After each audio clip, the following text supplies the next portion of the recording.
for the city. Thank you. Thank you. Next speaker, please. Santa Claus. Ho, ho, ho. So my name is Nicholas Palavita, and I went over the hill and through the woods to my grandmother's house, who lives on the corner of Santa Claus Lane and Superman Avenue. And during when I was there, I published 2 books, The Book of Santa Claus and The Testament of St. Nicholas, during this time. And about this time, I took the vow of the Nazarite from Numbers chapter 6 in the Bible. And the language in there drew my attention to the grocery store and plastic packaging. From the Bible, we can derive a prohibition on plastic packaging. The proposed resolution to ban plastic bags and styrofoam doesn't go far enough. The city council is acting too timidly.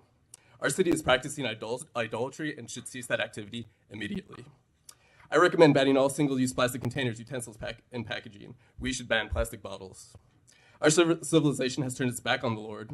If anyone here is curious as to where idolatry will get you, look at how we worship plastic. Look at the oceans. It is predicted that by 2050, there will be as much as plastic as fish in the oceans by weight. Some of the consequences of our plastic worship problem are global warming, ocean acidification, plastics being found in fish, sharks, birds, animals, and human excrement. If someone here were to say, we don't worship plastic, then my question to them would be, then why is there so much plastic in the oceans? Who put it there?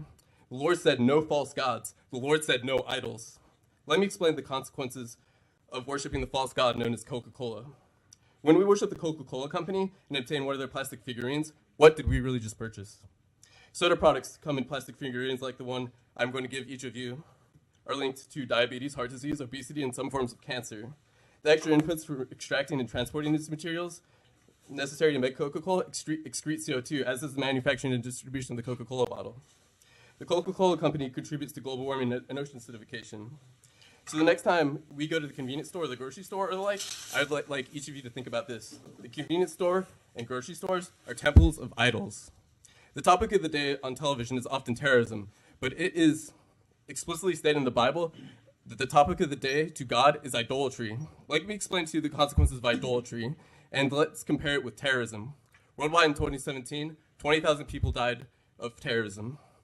In the United States of America alone, 600,000 people died of heart disease, 600,000 people died of cancer, 250,000 people died of diabetes, 300,000 people in deaths in the U.S. are attributed to obesity annually. If you want to know who the real terrorists in your community are, they're the false gods known as PepsiCo, Coca-Cola, Nabisco, Frito-Lay, and Healthy Choice. These idols quietly poison our communities with their overly processed food-like products packaged in plastic that contribute to obesity, heart disease, diabetes, and cancer. Processed foods wrapped in plastic have also been linked to depression and anxiety. The silent harm these false gods inflict on the American communities and the Earth's environment is exponentially greater than all school shooters and suicide bombers combined. If I had to choose between worshiping rocks or people worshiping plastic, I wish that people worship rocks. My brothers and sisters, the most successful civilization will be the one that is most righteous. Right now, our civilization is going through a period of decadence and moral decline. Postmodernism and moral relativism are the philosophies of the day.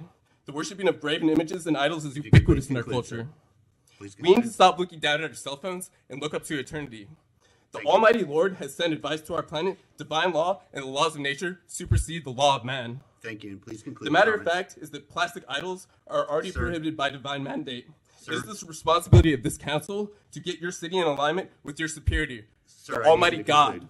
Sir, I need you to conclude. He has already repeatedly and explicitly sent instructions. Please conclude your comments. The Coca-Cola Company is an illegal institution. Please conclude your comments, sir. For your reading, I highly recommend the Song of Moses, found in Deuteronomy 13. Can I please have the next speaker? And the Whore of Babylon, found in Revelation 18.